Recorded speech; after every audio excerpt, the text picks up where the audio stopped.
don't even know how to start this video. This is gonna be awkward.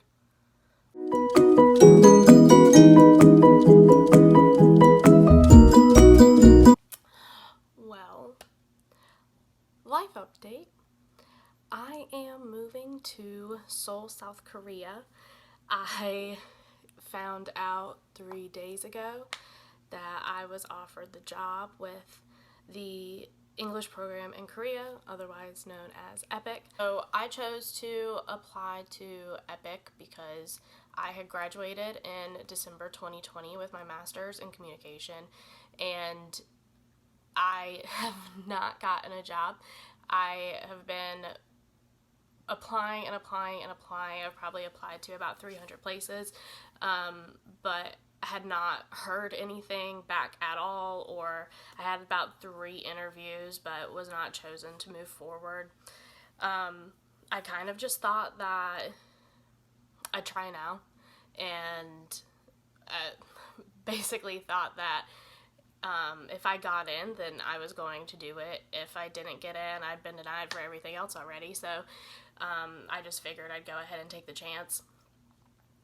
I have, lived in the same town my entire life with 113 people in it. I'm related to about 40% of them. I just want to see what possibilities lie ahead, and I had studied abroad in college in Poland and Prague and absolutely loved it. Loved the being surrounded by a different culture, different languages, and I've always wanted to do it. I've always wanted to live abroad for a little bit and see what the world has to offer.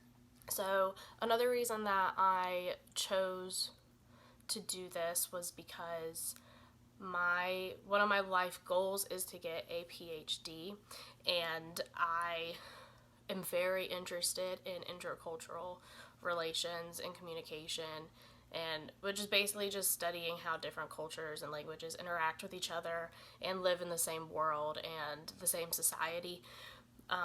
I did a bunch of research on it in my undergraduate work and in my graduate work, and thought that I would do a PhD paper or thesis on something along those lines as well. And I thought that this would be a great opportunity for me to move somewhere and be able to speak from experience, and have a different point of view for a thesis or a dissertation than just numbers. And even with me being there, if I think of a topic that I want to research specifically, then I'm able to collect data or collect observational data, and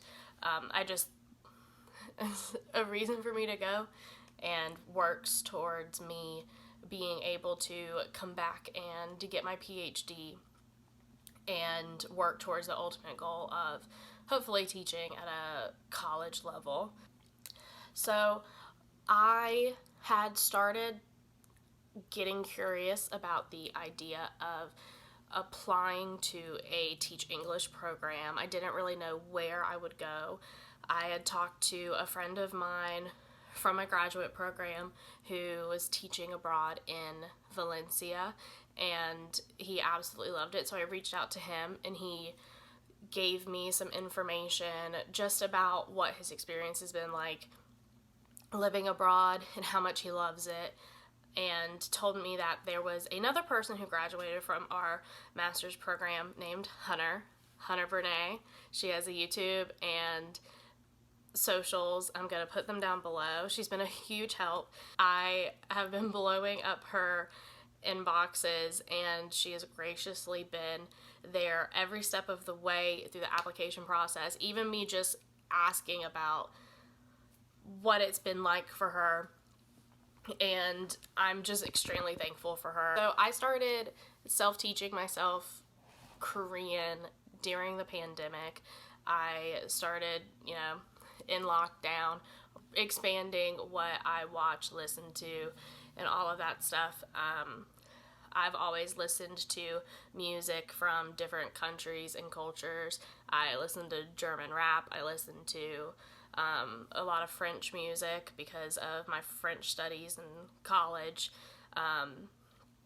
I have always listened to a little bit of K-pop, but not as much as now, since I've been trying to teach myself the language, and Korean shows like Squid Games and everything. Now I know those are extremely popular, or becoming more popular because of Squid Games on Netflix. So I thought that this opportunity would allow me to be able to actually learn the language. I have always had a very difficult time learning languages in school because in the town that I grew up in, and even the town I was in college, it was culturally diverse. It's small southern towns, and there's no real place for you to practice the language or practice using it conversationally with native speakers. And I really hope that I can come back and be conversationally fluent in a language other than English. I took 2 years of Spanish in high school. I know how to say Thursday, penguins, and I don't speak Spanish. That's all I remember. I took 2 years of French in college, and I know very, very little. I learned some American Sign Language in college as well, but it didn't count as a foreign language. And I just know some basic phrases and words and signals that me and my sister use with each other. But yeah, I've always wanted to be able to speak another language, and I think that languages are extremely beautiful and interesting.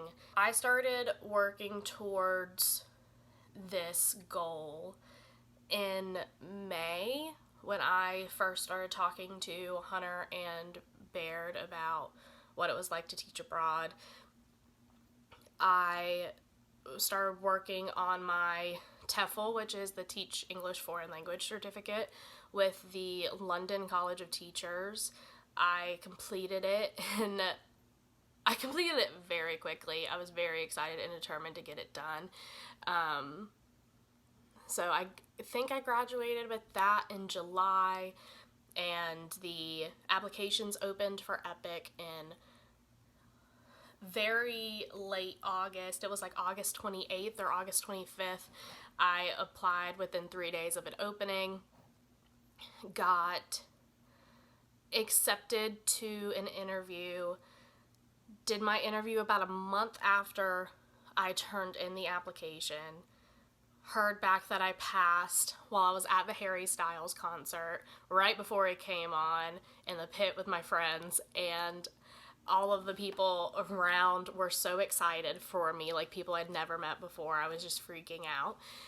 And then after the interview process, we had to turn in a bunch of documents, printed out application, apostilled, criminal records checks, diplomas, and a bunch of paperwork for specific boards of education or ministries of education in South Korea, depending on where we wanted to work or where they were wanting to place us.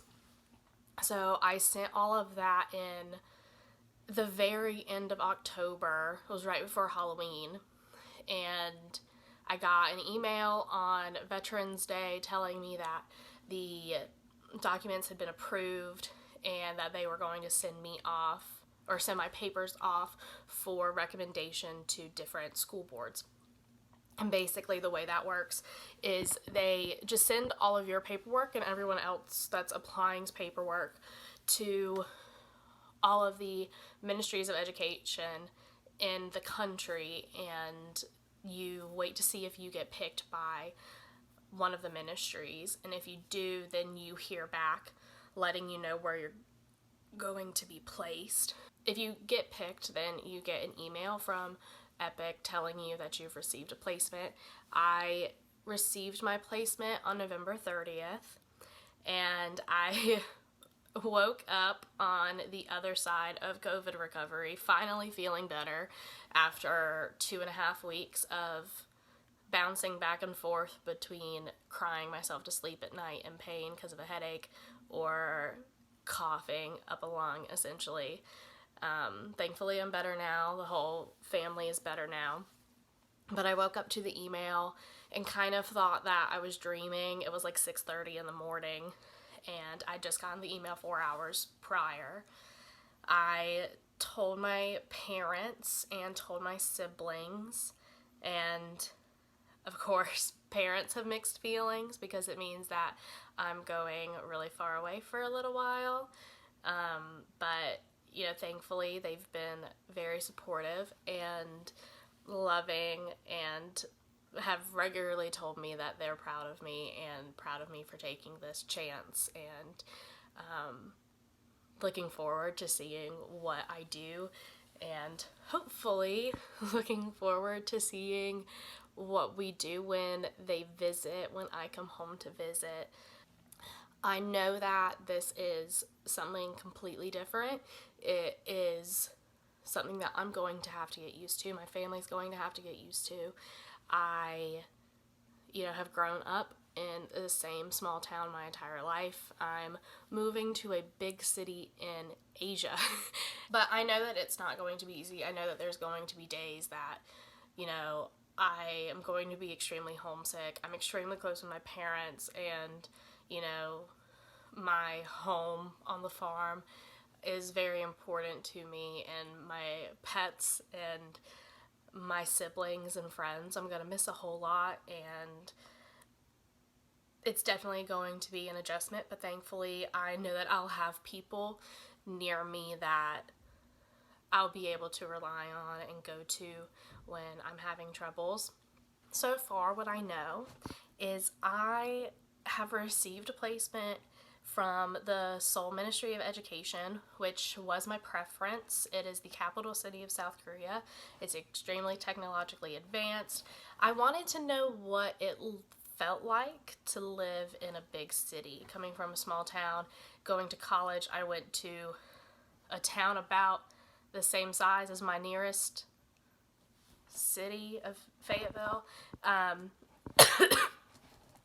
I definitely just wanted to see what it was like living in a big city in my 20s and what I had to offer. Of course, I told them that I was flexible and that if they wanted to put me in a small country town, I thought that that'd be really fun as well, because I was like living in the mountains in Korea with like strawberry fields around and a bunch of locals embracing me, which they are known to do. I thought that would be really, really fun. But I got the placement in Seoul, and it's extremely sought after, and I just could not believe that I received that placement. I couldn't believe that I received any placement, but I thought for sure if I got one, it wasn't going to be in Seoul. So I'm really excited about that. It is a year contract, so I am supposed to get there in February for my quarantine and orientation, but their school year starts at the beginning of March. So I will be working from March to March. So I am set to leave the very beginning of February. I have a lot to do before then. I have to go down to Atlanta and apply for my visa once I get my information packet from EPIK. I have to pack up my childhood bedroom for my parents before I leave. I have to get rid of a lot of stuff because I'm a slight hoarder, and I'm only able to take so much with me in suitcases when I move. I also need to go through a bunch of clothes and shoes and stuff like that and get rid of them because, again, there's only so much room in the suitcases. And I also need to get some professional clothes that are appropriate for work and just life over there.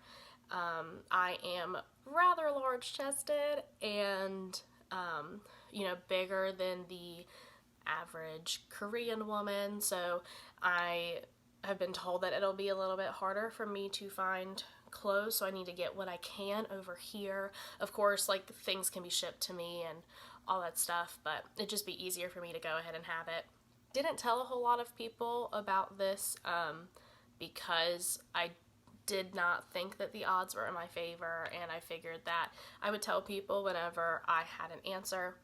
I want to thank everyone that I did tell and everyone that was so extremely supportive of me. Hunter and Baird for answering all of my questions, my parents and my siblings, my niece and nephew, and my niece is already claiming that she's moving in with me for this summer, and I really hope that she does, and I will hold Bree to it. My friends who, cried when I told them that I got the position, and who've just been, really, really, really, really supportive of me. It really means a lot because I know that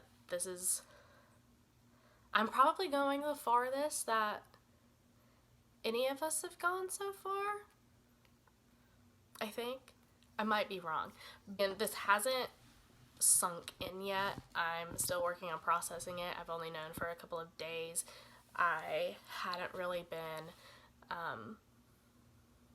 for real planning. I kept saying to my family well, when I'm in Korea next year, kind of trying to manifest it, because my friend told me to do that to make it happen. I'd never done that before. So I will obviously not have the same phone number anymore come February. I will have a Korean SIM card for my phone, but I of course will be able to be reached on my social medias, mainly my Instagram and my Twitter. I don't go on Facebook a whole lot, but family can reach me there if they need to. So I was told by my family to start, well, not just family and friends. I was told by family and friends to start this channel so that people can keep up with me and see what I'm doing and go through the process of moving and living with me in South Korea. I will probably post videos, related to EPIK and the program for people who, search YouTube trying to find information on EPIK like I did. I want to be as much help as possible like Hunter was for me. I will also be traveling as much as I can around Korea and maybe Japan, and I plan on taking everyone with me and showing them slices of my time there. And if there's anything else that interesting that goes on in my life, I hope to share it with you. Just want to take everyone with me and want everyone to be a part of it. So that's why I'm starting this channel. I will probably post a video or two before I leave about me getting ready, doing the visa paperwork, tax forms, stuff like that. So yeah, that's it.